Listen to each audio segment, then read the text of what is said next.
y oír, ¿sí? Pero ellos estaban tan cerrados en su tradición, en su religión, y más centrados en eso, que no creían en las mismas escrituras. De hecho, si usted ve en las escrituras, igual cuando fue en el monte, en la transfiguración, fue clave eso.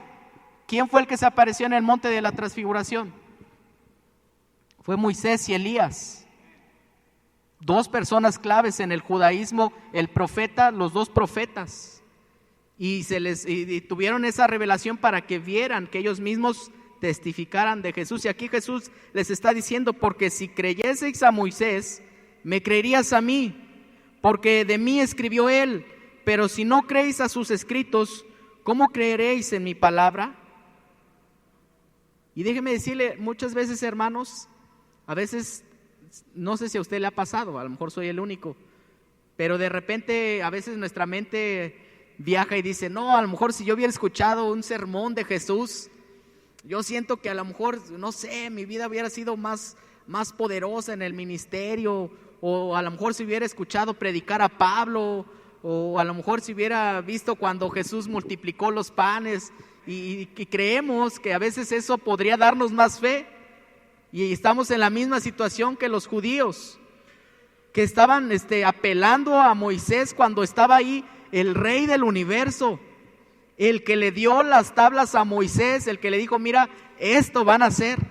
Y ni así creían. O sea, no es una cuestión de tiempo. A veces pensamos que eso, pues a lo mejor por eso, cuando, no sé si usted ha leído el libro de los Hechos, pero está lleno de milagros, está lleno de sanidades, está lleno del poder sobrenatural del Espíritu Santo. Y a veces decimos: híjole, como que a lo mejor estaba más padre la iglesia ahí, ¿no?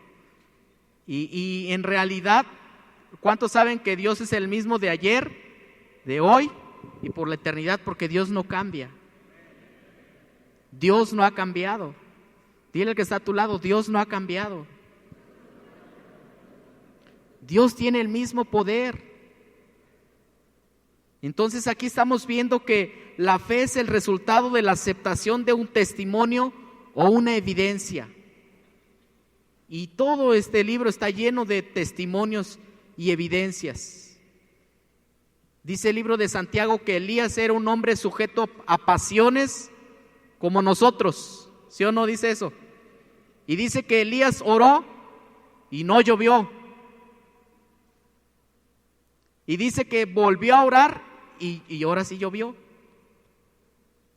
Entonces tiene que ver con creer el testimonio que Dios nos ha dado, con creer lo que Dios nos ha dejado. Dice la palabra profética más segura, a la cual hacéis bien.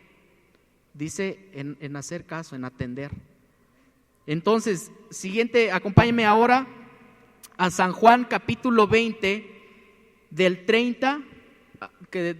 capítulo 20, versículo 30 al 31, por favor.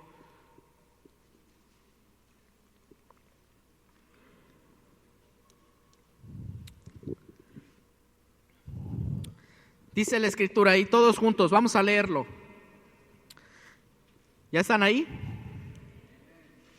Dice: hizo además Jesús muchas otras señales en presencia de sus discípulos, las cuales no están escritas en este libro, pero estas se han escrito para que creáis que Jesús es el Cristo, el Hijo de Dios, y para que creyendo tengáis vida en su nombre. Eso es para ti y para mí. Dice que, pero estas se han escrito para que creáis que Jesús es el Cristo, el Hijo de Dios, y para que creyendo tengáis vida en su nombre. ¿Cuántos creen en Jesús? Dice muchas cosas, muchas otras señales hizo Jesús, pero esas específicamente se escribieron para que tú y yo creyéramos, para que tú y yo entendiéramos que Él es el Mesías, Él es el Dios, el Hijo del Dios viviente, el Hijo del Dios viviente. Pero es aquí donde es importante testificar. Es importante testificar. Dice entonces, ahora acompáñenme a Hechos capítulo 15, versículo 7.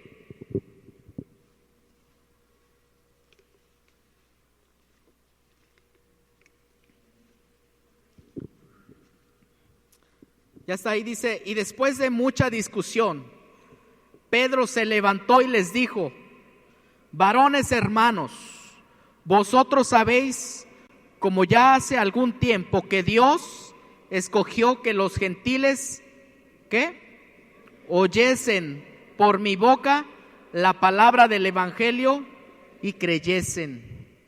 Aquí Pedro está hablando y les está diciendo que tenían un concilio, tenían una reunión, y Pedro se levanta y les dice: hermanos, por la palabra de mi boca los gentiles han creído.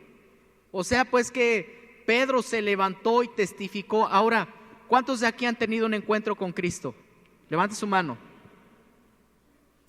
Tú realmente no hay mucha diferencia entre tú y Pedro, porque los que tenemos una relación con Cristo conocemos de qué es capaz Dios de hacer. Conocemos que la intención de Dios es levantar al caído, es de perdonar a los pecadores, ¿cierto o no? Conocemos que es un Dios de misericordia, que es un Dios sobrenatural. Entonces tú te puedes levantar como Pedro. Hay gente que aún no ha escuchado la palabra, que está esperando por tu testimonio. Está esperando porque, así como Pedro, te levantes, me levante yo y empecemos a hablar de aquel, dice, que nos sacó de las tinieblas a su luz admirable. Y déjame decirte, dice, estos pasajes aclaran perfectamente que la fe cristiana, como cualquier otra fe, descansa sobre el testimonio. La fe cristiana descansa sobre el testimonio. Y aquí hay una pregunta para ti, para mí. ¿Cómo estás testificando de Cristo? O sería otra pregunta: ¿estamos testificando de Cristo? Porque para Dios es muy importante tu testimonio. ¿Qué testificas tú de Cristo? ¿Qué estás hablando tú de Cristo? Decía hace 8 días el pastor que de la abundancia del corazón habla la boca. Entonces aquí podemos ver, porque a veces nosotros mismos, si tú te das cuenta, en Hechos 1:8, hemos sido llamados a ser testigos, ¿cierto? Dice: y me seréis testigos, ¿en dónde? En Judea. Somos llamados a ser testigos. ¿Y un testigo qué hace? Hermanos abogados, ¿un testigo qué hace? Porque si llevas a una persona que es testigo y no habla, pues no sirve, ¿no? No sirve realmente. Pues entonces, ¿para qué está? ¿Para qué vino usted si no va a testificar, si no va a declarar? ¿No? Entonces nosotros somos llamados, dice: y me seréis testigos en Jerusalén, en Judea, en Samaria y hasta lo último de la tierra. Decía una de mis discípulas: y hasta lo último de Acolapa. Y me seréis testigos. Entonces tú y yo somos testigos de Cristo. Somos testigos de Dios. Ahora, ¿qué estás testificando? ¿Cómo lo estamos haciendo? Porque eso es un llamamiento, es algo que Dios nos ha dado. No nos llamó: mire, vengan y siéntense y llévense la campechana y ya vénganse el miércoles, el domingo, vaya a su grupo familiar y ahí que el líder gane a todos, ¿no? No, realmente nos llamó a todos. ¿Por qué? Porque Él puso su Espíritu Santo en cada uno de nosotros. Y fíjate cómo a través de tu testimonio muchos empiezan a creer. Acompáñame ahí al libro de los Hechos, capítulo 9, versículo 32. Eso lo vimos apenas en los grupos familiares. ¿Ya está ahí? Hechos 9. Dice: curación de Eneas. Dice: aconteció que Pedro, visitando a todos, vino también a los santos que habitaban en Lida. Ustedes.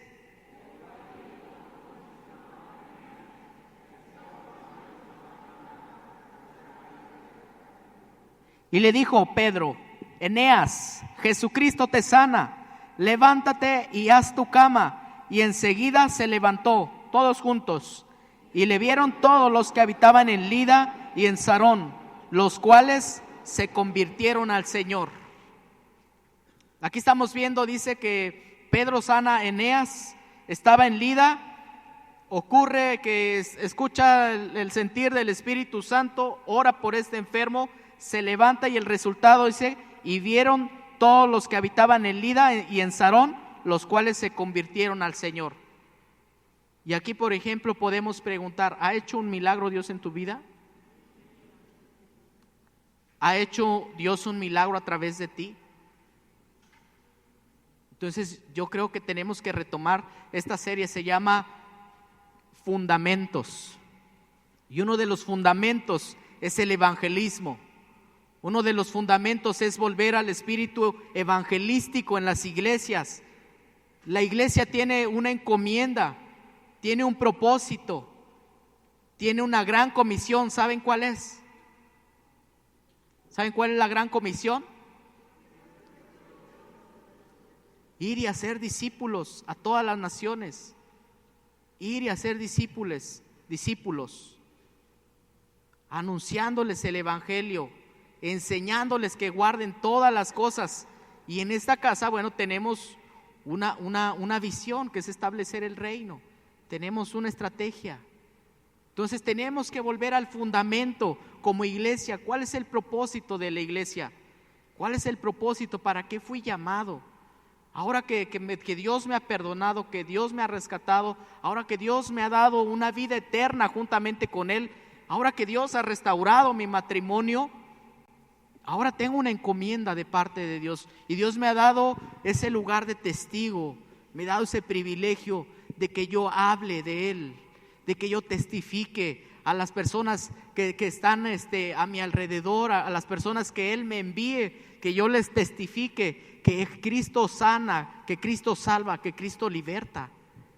Tenemos que volver a ese fundamento. Tú y yo somos los encargados de anunciar. Dice que una luz no se puede esconder, no se pone debajo de un almud o de un mueble, de un buró, no, sino que se pone en lo alto para que alumbre a los de la casa.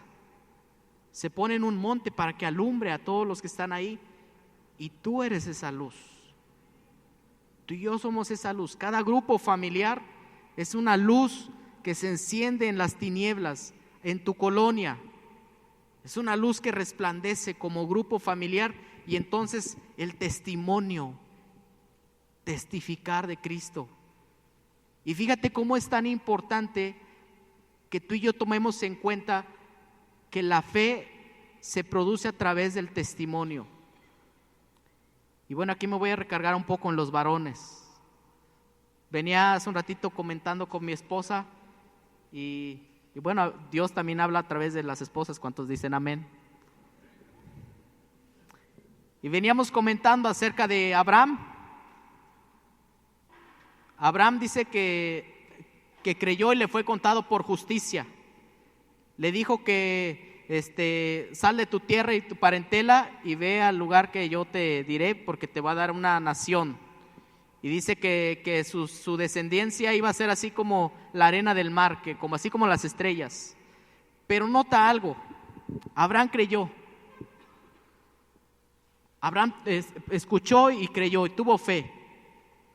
Pero por el testimonio de Abraham, por lo que hablaba Abraham, por lo que hacía Abraham, Sara creyó. Porque la escritura dice que el que creyó fue Abraham, ¿verdad? La cabeza, la autoridad. El que creyó fue Abraham. Y la bendición alcanzó Sara a Isaac. Por consecuencia, varón, ¿qué estás hablando en tu casa? ¿Estás hablando en fe o nos estamos quejando? ¿Qué escucha tu esposa? Mira, Dios no me bendice, y esto y el otro, Y a veces inconscientemente, en lugar de que no, va a decir, no, pues con ese testimonio mejor no me